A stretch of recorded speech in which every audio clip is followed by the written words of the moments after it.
Bismillahirrahmanirrahim. Assalamualaikum warahmatullahi wabarakatuh. Alhamdulillahilladzi hadana lihadza wa ma kunna linahtadiya laula an hadana Allah. Wa asyhadu an la ilaha illallah wahdahu la syarikalah. Wa asyhadu anna Muhammadan abduhu wa rasuluh. Allahumma shalli wa sallim ala nabiyina Muhammad wa ala alihi wa sahbihi ajma'in. Allahumma la ilma lana illa ma 'allamtana innaka antal alimul hakim. Allahumma 'allimna ma yanfa'una wanfa'na bima 'allamtana wa zidna ilma. Allahumma inna nas'aluka 'ilman nafi'an wa rizqan tayyiban wa 'amalan mutaqabbala. Allahumma la sahla illa ma ja'altahu sahla wa anta taj'alul hazna idza syi'ta sahla. Kita lanjutkan kajian kita di dalam prinsip-prinsip Ahlussunnah wal Jamaah di dalam akidah secara global. Tadi kita sudah membahas kepada prinsip yang kedua, yaitu tentang tauhid al-ilmi al-i'tiqadi. Tauhid yang berhubungan dengan pengetahuan dan keyakinan,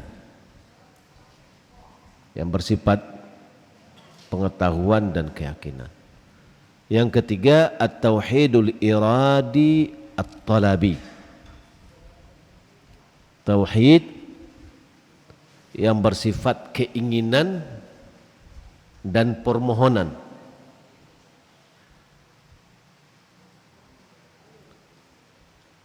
Yang dinamakan dengan tauhid uluhiyah.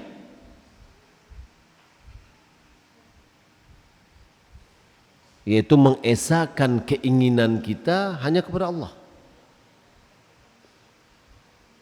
Permohonan kita hanya kepada Allah.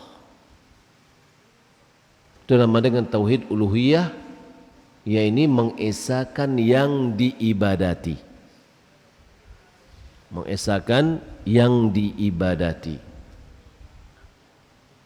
Apa-apa saja prinsip-prinsipnya dalam masalah tauhid uluhiyah. Yang pertama,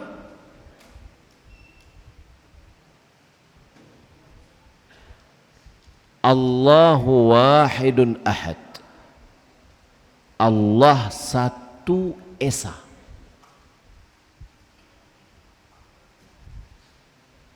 Satu-satunya. La syarika lahu fi rububiyatihi wa uluhiyatihi wa asma'ihi wa sifatihi. Yang tidak ada sekutu apapun juga untuknya. Baik di dalam rububiyahnya, yaitu perbuatan Allah, baik di dalam uluhiyahnya, dalam penghambaan diri kita kepada Allah, wa asma'ihi wa sifatihi, baik di nama-nama dan sifat-sifatnya. Allah wahidun ahad. Allah esa. Dialah Rabb, Tuhan yang menciptakan, yang mengatur alam semesta ini, yang berhak untuk mendapatkan seluruh jenis ibadah. Hanya Allah semata yang berhak untuk mendapatkan seluruh jenis ibadah.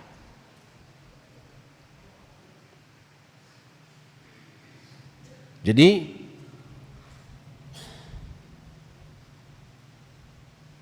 kita berdoa hanya kepada Allah. Bertawakal hanya kepada Allah. Meminta tolong hanya kepada Allah. Solat yang kita lakukan hanya untuk Allah. Rasa takut kita hanya kepada Allah. khusyuk kita hanya kepada Allah.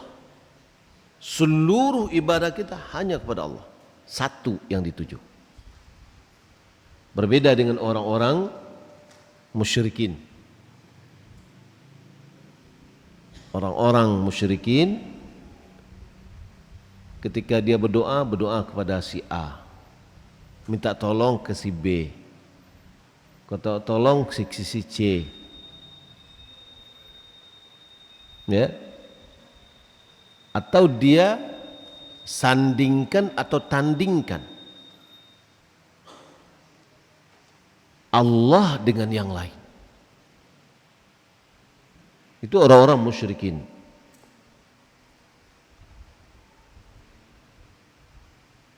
Yang kedua,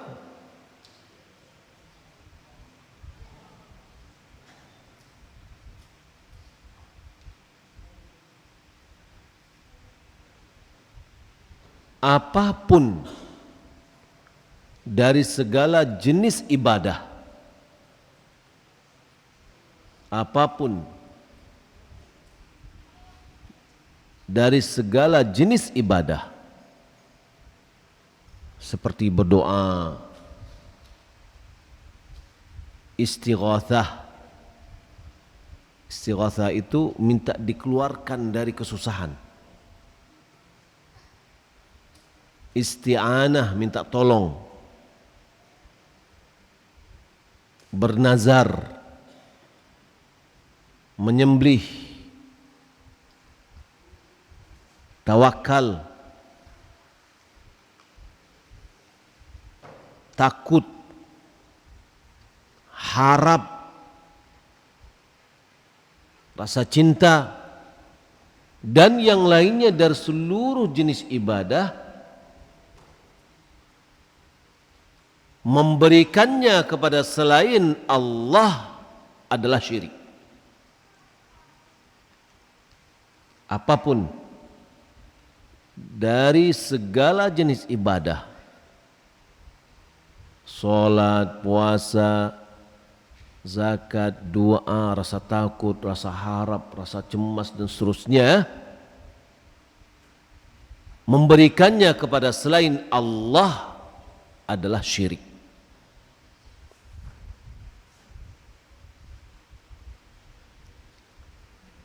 Apapun yang menjadi tujuannya, siapapun yang menjadi tujuannya, baik itu malaikat yang dekat kepada Allah menjadi tujuannya, minta tolong atau berdoa kepada malaikat, minta tolong kepada malaikat, atau dia adalah nabi yang diutus, atau dia adalah seorang hamba yang soleh, atau yang lainnya, apabila diberikan ibadah itu kepadanya, maka itu adalah apa namanya? Syirik.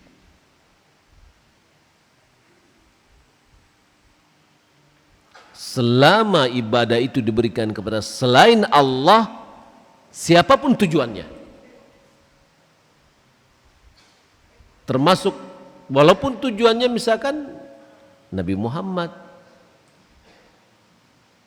para sahabat, maka itu adalah syirik. Kenapa? Karena memberikan ibadah kepada selain Allah. Yang tauhid itu apa? Memberikan seluruh jenis ibadah hanya kepada Allah semata. Tidak diikutsertakan yang lain. Diberikan kepada Allah, diberikan juga kepada yang lain. Itu namanya syirik. Sedekah, ya, ada orang bersedekah dengan tujuan tertentu, keinginannya, iradah, itu namanya tadi, iradah, keinginannya. Dengan dia bersedekah, dia ingin mendapatkan dunia. Allah berfirman dalam surat Hud ayat 15, surat Hud 15, Man kana yuridu hayatad dunya wa zinataha nuwaffi ilaihim a'malahum fiha wa hum fiha la yubkhasun.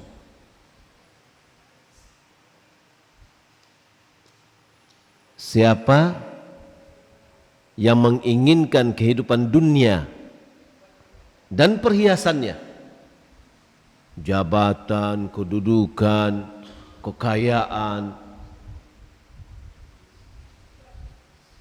itu yang diinginkannya, nuwaffi ilaihim a'malahum fiha, kami sempurnakan amalan mereka di dalamnya, wa hum fiha la yubkhasun, mereka tidak akan dikurangi sedikit pun. Apa yang diinginkannya Allah akan beri. Tapi di mana diberikan? Di dunia. Ulaika laisa lahum fil akhirati illa an-nar. Surat Hud ayat 16-nya berikutnya. Coba dilihat, ya. Mereka itulah tidak ada jatah bagi mereka di akhirat kecuali api neraka.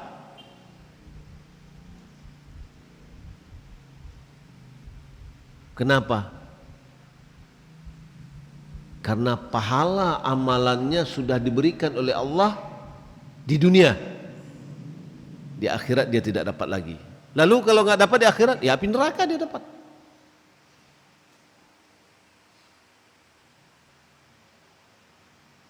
Nah, ini menunjukkan ditafsirkan oleh Ibn Abbas. Ini adalah orang yang bersedekah, sholat malam, puasa, sholat, agar hartanya terjaga. Dia sholat nih, tapi tujuan sholatnya agar hartanya terjaga. Dia berpuasa agar hartanya banyak. Ya. Dia bersedekah agar dia dapat kedudukan. Jadi dia melakukan ibadah yang dia inginkan adalah apa? Dunia. Ini namanya tauhid iradah tadi. Keinginan. Kita harus menjadikan esa satu tujuan di dalam keinginan kita. Kita hanya beribadah untuk Allah semata. Kalau kita bersedekah bukan untuk wajah orang, tapi wajah Allah Subhanahu wa taala. Karena orang banyak nih, "Oi, ini lillah nih," katanya. Lillah nih. Tapi jangan lupa nak nomor sekian. Hati-hati. Harus kita luruskan niat kita. Luruskan niat kita. Dulu ada kawan saya bercerita, saya pernah puasa mutih Ustaz, katanya. Puasa mutih, kemudian sholat malam, enggak boleh main perempuan, enggak boleh ini, enggak boleh ini, enggak boleh ini. Yang dilarang agama aja ditinggalkan. Tapi tujuannya itu apa? Untuk mendapatkan ilmu laduni. Ya, saya puasa 6 hari katanya. Tujuannya untuk mendapatkan ilmu dalam. Sampai saya katanya, saya megang pohon yang hidup. Saya pegang, saya katakan mati. Besoknya mulai layu, kemudian dia mati. Ya, ini orang ingin mendapatkan dunia dengan apa? Dengan ibadah yang dia kerjakan. Ya, dapatkah? Dia dapat dunia, tapi akhirat dia tidak dapat. Tapi kalau kita beribadah, bersedekah, memberikan ketaatan kita kepada Allah adalah untuk Allah, untuk akhirat, dunia kita dapatkan. Allah itu namanya apa? syakur, yang maha bersyukur. Hamba melakukan sedikit dibalas oleh Allah banyak, karena Allah mensyukuri perbuatan hambanya. Maka apa yang dilakukan oleh hamba, yang dia cari akhirat, dunia dia dapatkan juga. Sebagaimana pepatah dia mengatakan, siapa yang menanam padi, rumput juga tumbuh. Dia dapatkan rumput dan padi. Tapi siapa yang menanam rumput, dia tidak akan dapatkan padi. Ya, siapa yang beribadah untuk akhiratnya, beribadah karena Allah, dunianya dia dapatkan. Tapi siapa yang mencari dunia dengan ibadahnya, dia dapat, tapi akhirat dia tidak dapat. Nah, ini menuntut kepada kita agar kita meluruskan niat kita. Dalam surat Ad-Dahr atau surat Al-Insan, ini yang sering saya sebutkan sebagai barometer. Kayak apa sih lillah itu seperti apa? Karena wajah Allah itu seperti apa? Maksudnya beramal karena wajah Allah itu seperti apa? Mana konsepnya? Dalam surat Al-Insan ayat 9, innama nut'imukum liwajhillah, hanya saja kami memberimu makan karena wajah Allah. Lillah nih, gitu loh. Lalu bagaimana? La nuridu minkum jazaan wala syukura.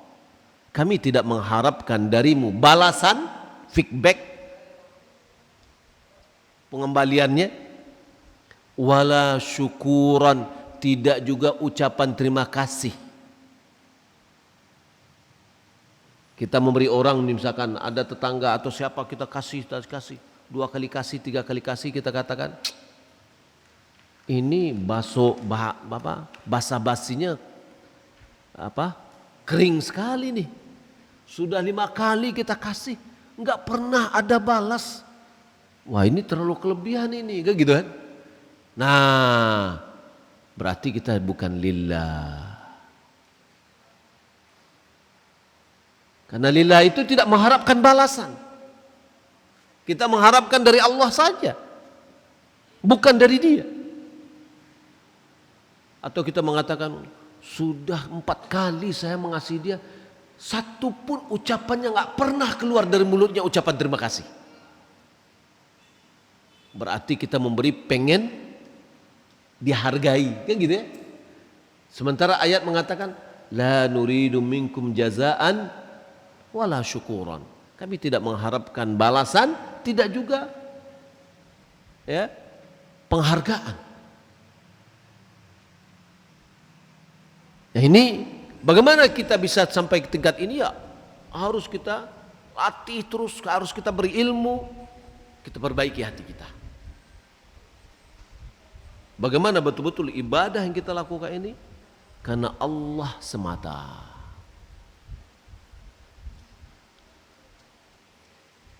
Kita bersedekah, kita memudahkan orang, lalu Allah memudahkan urusan kita. Iya. Maka niatkanlah kita membantu orang itu mengharapkan balasan yang telah ditetapkan oleh Allah dan Rasulnya, itu tidak syirik. Ya, siapa yang bantu orang, Allah akan bantunya. Kita pengen dibantu oleh Allah, bantu orang lain. Lalu bagaimana? Kita bukan pengen dibantu oleh orang itu, tapi kita berharap bantuan dari Allah.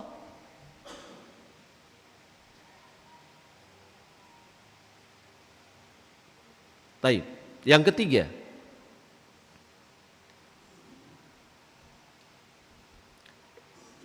di antara prinsip ibadah,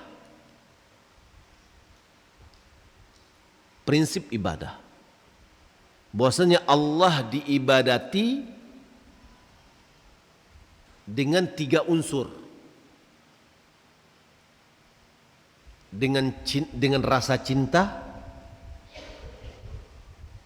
dengan rasa takut, dengan rasa harap.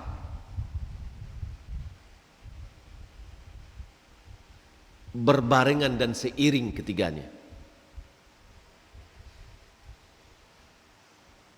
Ya. Kita mengibadati Allah dengan rasa cinta, rasa senang, rasa takut. Takut kalau ibadah kita tidak diterima. Berharap kalau amalan kita diterima dengan baik. Kalau itu dengan 3 ibadah ini kita lakukan, maka ibadah kita kualitasnya akan bagus. Kita berikan pendekatan. Kalau anak kita membuat keterampilan, dia bikin keterampilan asal-asalan, rasa malas, tidak ada rasa harapnya dapat nilai tinggi, tidak ada rasa takutnya kalau seandainya tidak ada nilai. Kira-kira hasil dari keterampilannya bagus atau tidak? Tidak. Tapi dia bikin keterampilan, khawatir dia tidak punya nilai. Di samping itu dia berharap mendapatkan nilai tinggi. Lalu dia kerjakan dengan penuh hati. Hasilnya bagus enggak? Pasti bagus. Begitu juga ketika ibadah. Ibadah dikerjakan dengan penuh hati, dengan rasa cinta, diiringi dengan rasa takut kalau seandainya ibadah ini enggak diterima. Ya. Dan berharap dengan nilai yang tinggi dan mendapatkan berharap dengan pahala dari Allah, maka amalnya akan baik. Apa kata Nabi SAW? Man shoma Ramadhana imanan wahtisaban ghufira lahu ma taqaddama min dzambi. Siapa yang puasa Ramadan didasari oleh iman, meyakini ini adalah perintah dari Allah, meyakini dengan janji-janji yang telah Allah berikan, wahtisaban, mengharapkan pahala, ya, mengharapkan pahala. Bukan di antara kita kadang juga, ya saya puasa, pokoknya saya puasa, terserah Allah lah, mau ambil nilai, mau terima atau tidak, terserah lah. Maka ini ibadahnya akan menjadi nilainya rendah.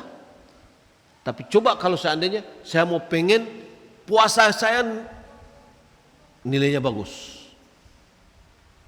Bagaimana cara puasa nilainya bagus? Tentu dia jaga dari hal-hal yang menjauhkan puasanya dari hal-hal yang mengurangi nilainya. Kemudian dia isi puasanya dengan hal-hal yang menambah nilai puasanya. Apa yang akan dia raih? Ghufira lahu ma taqaddama min dzambi, diampuni dosa-dosa yang telah berlalu. Baik, pendekatan yang lain. Apakah sama antara anak kita yang ikut ujian pengen nilai tinggi dengan yang tidak pernah memikirkan nilai? Sama enggak aktivitasnya pada malam ujian? Enggak sama. Yang berharap nilainya 100, dia pasti akan menghafal. Yang tidak berharap nilai, ya sudah, main aja. Pokoknya saya akan ikut ujian, dapat tidak dapat terserahlah. hal itu mempengaruhi kepada aktivitasnya. Begitu juga dengan ibadah tadi. Ya, prinsip dalam beribadah kepada Allah bahwasanya kita mencintai Allah, kita mengibadahi Allah dengan rasa cinta, rasa takut, rasa harap.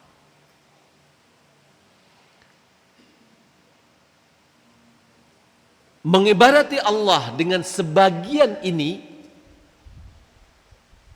berharap hanya beribadah hanya dengan rasa cinta aja, tidak diiringi dengan rasa takut, tidak diiringi dengan rasa harap, atau beribadah kepada Allah dengan rasa takut saja, tidak ada rasa cinta, tidak ada rasa harap, atau dengan harap saja, ya, tidak ada dengan unsur yang lain, itu adalah sebuah kekeliruan dan kesesatan. Sebagian ulama mengatakan, man abada Allah bil hubbi wahdahu fahuwa zindiq. Siapa yang mengibadati Allah dengan rasa cinta saja, maka dia jatuh kepada zindiq. Wa man abadahu bil khaufi wahdahu fahuwa hururi. Siapa yang mengibadati Allah dengan rasa takut saja, dia menjadi orang pengikut orang haruri, yakni orang khawarij. Wa man abadu bir raja wahdahu fahuwa marji'i. Siapa yang mengibadati Allah dengan raja, dengan rasa harap saja, nanti rahmat Allah luas dan seterusnya, dia akan menjadi orang murji'ah. Jadi nanti aja, ya, apa namanya, ini harus seimbang, harus ada keseimbangan. Taib. Yang keempat,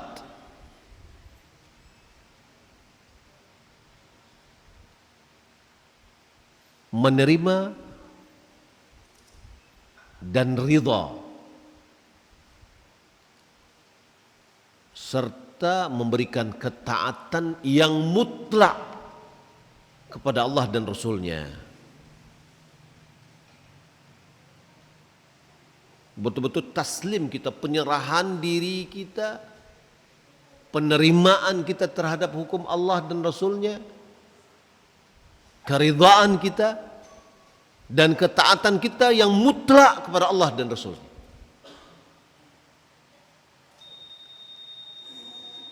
Beriman kepada Allah,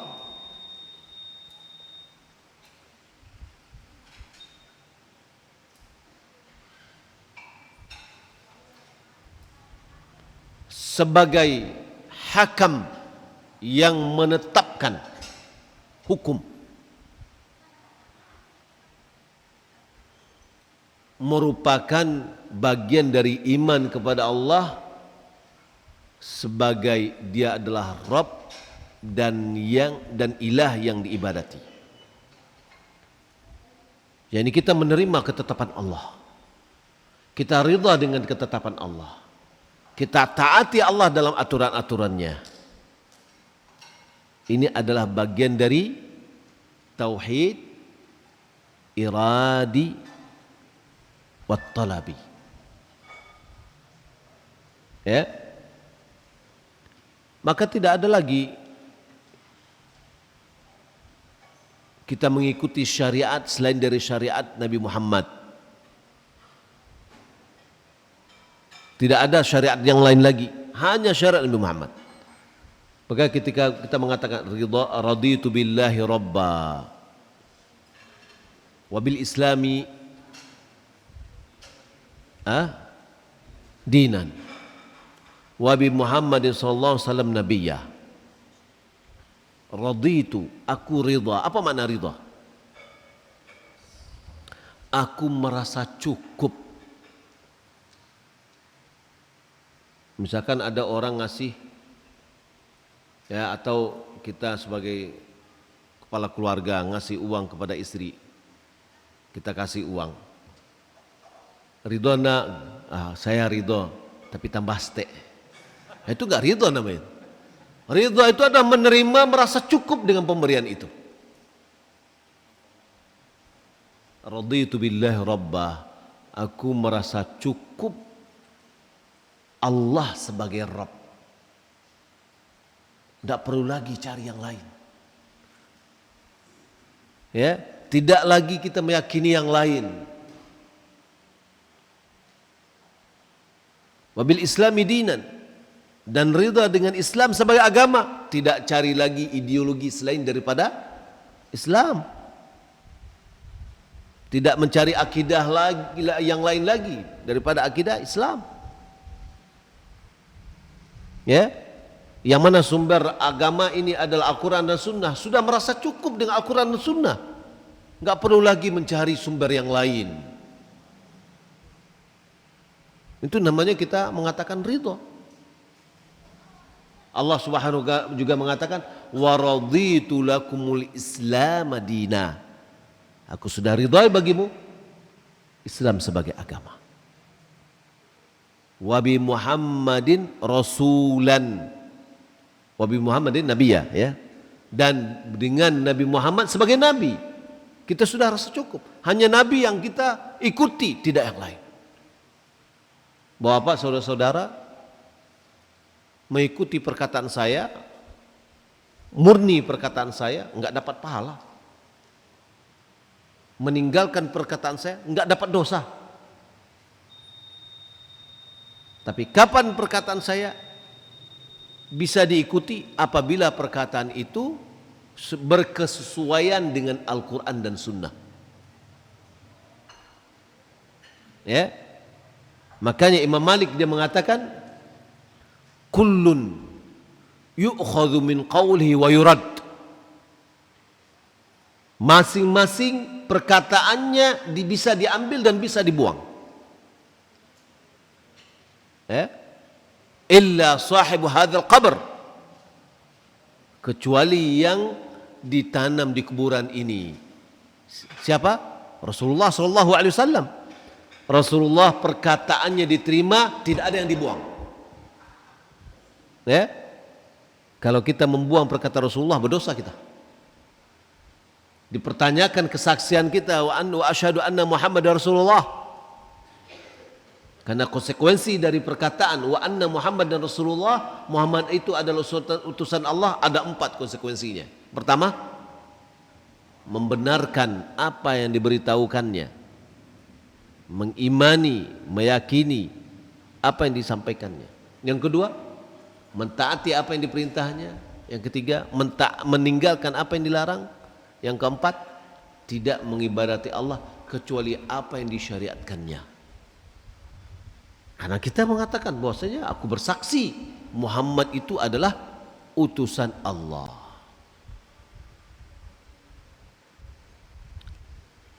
Taib. Bagian dari prinsip-prinsip di dalam tauhid iradi, tauhid uluhiyah tadi, bahwa tidak ada yang mengetahui tentang gaib kecuali hanya Allah semata. Ini harus kita yakini, ini bagian dari tauhid, ya, uluhiyah. Tidak ada, dan juga dia bagian tauhid dari rububiyah. Tidak ada yang mengetahui gaib kecuali hanya Allah semata. Gaib itu yang mana? Yang akan datang. Qul la ya'lamu man fis samawati wal ardil ghaiba illallah. Katakan Muhammad, tidak ada yang mengetahui gaib di langit dan di bumi kecuali Allah. Ya, itu firman Allah Subhanahu wa taala dalam surah An-Naml. Makanya kata Nabi sallallahu alaihi wasallam, man atakahinan aw arrafan, siapa mendatangi dukun atau orang pintar, fasa'alahu, lalu ditanya kepada dia, wa yusaddiqu bima qala, lalu dia membenarkan apa yang dikatakan oleh orang pintar atau dukun tadi. Ya, tentu yang diucapkannya tentang yang akan datang. Lihat tapaknya, nanti ini begini, ini nanti ke masa depan. Ya, nanti begini, nanti begini nanti. Faqad kafara bima unzila ala Muhammad. Sungguh dia telah kafir, telah mengingkari apa yang diturunkan kepada Nabi Muhammad. Apa yang diturunkan? Firman Allah tadi, qul la ya'lamu man fis samawati wal ardil ghaiba illa Allah. Katakan wahai Muhammad, tidak ada yang mengetahui baik di langit maupun di bumi tentang gaib kecuali hanya Allah. Dukun tahu? Enggak ada yang tahu. Lah, kenapa kok kadang-kadang apa yang diucapkannya itu iya kenyataan? Itu adalah bagian dari bisikan jin kepada dia, jin yang mencuri pendengaran di langit. Dia mendengar apa yang disampaikan oleh malaikat di langit ketika dari ketetapan-ketetapan, ya, lalu jin ini berstafet sebagaimana athar dari Ibnu Abbas, berstafet dia satu sama lain jalan memberitakan sampai terakhirnya dengan dukun. Nah, meteor yang kita lihat, ya, wa zayyana as-samaa'a ad-dunya bimasabih. Kami hiasi langit dunia ini dengan bintang-bintang, dengan lampu-lampu. Wa ja'alna rujuman lisyayatin. Kami jadikan bintang-bintang itu sebagai lemparan kepada jin-jin. Kalau jin itu kena oleh lemparan tadi, maka beritanya enggak sampai kepada dukun.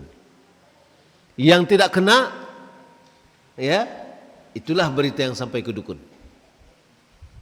Ya, maka dukun itu adalah pembohong, walaupun mungkin sekali dia benar, tapi 1000 kali dia bohong.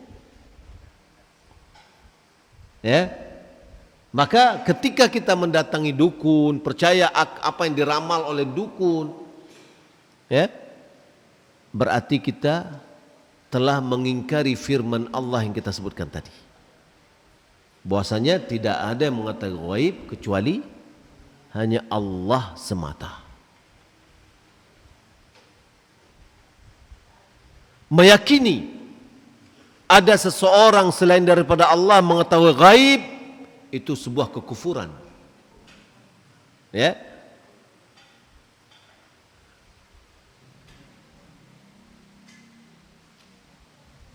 Dengan mengimani bahwasanya Allah Subhanahu wa taala terkadang memperlihatkan kepada sebagian rasulnya tentang hal-hal yang gaib. Ya. Itu kehendak Allah dan hikmahnya dari Allah Subhanahu wa taala. Sebagaimana, dan itu bagian dari mukjizat. Nabi SAW bercerita tentang kejadian-kejadian yang akan terjadi di akhir zaman.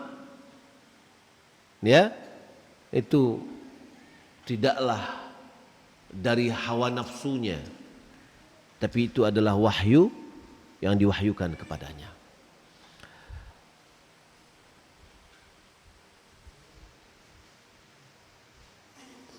Bapak-bapak dan saudara-saudara yang dimuliakan Allah Subhanahu wa taala, jadi hal-hal yang seperti ini tentang keyakinan, tentang tauhid, ini mau tak mau harus sudah duduk hendaknya dengan kita. Ya. Perbuatan-perbuatan yang bersifat syirik, seorang dai harus berjauh diri dari itu. Qul hadhihi sabili ad'u ila Allah ala basiratin ana wa man ittaba'ani wa subhanallah wa ma ana minal musyrikin. Katakan wahai Muhammad, hadhihi sabili, ini adalah jalanku,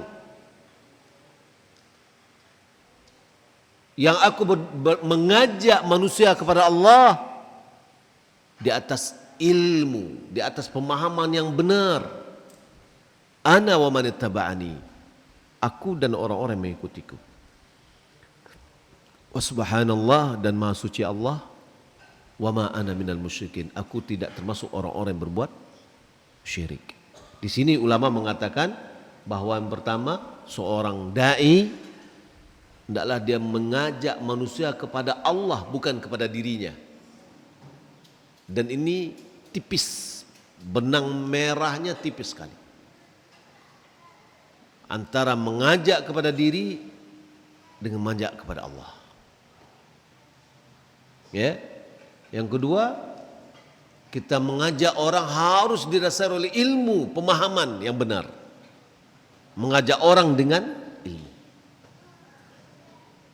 Yang ketiga, seorang dai hendaklah selalu memperbaiki, memperbaharui hubungannya dengan Allah, selalu muji Allah. Kemudian yang keempat, seorang dai harus berlepas diri dari perbuatan syirik dan pelaku-pelakunya. Jangan seorang dai pendukung syirik. Ya, kita nih mengajak orang kepada tauhid dan melepaskan mereka dari syirik. Maka hendaklah kita yang terdepan menjauhkan diri kita dari perbuatan syirik. Apa aja perbuatan syirik yang banyak dilakukan oleh orang? Kadang-kadang itu menjadi tradisi. Ya, ada seperti membuat rumah dibikin taruh entah apa dia taruh di atasnya, atau mendarahi pekayuan darah ayam, ya, atau ingin melepas sampan baru, kapal baru didari dengan darah ayam atau yang lainnya, dengan anggapan bahwasanya supaya jangan sial. Itu adalah syirik. Karena kita menyembelih untuk jin, perlindungan dari kekuatan jahat.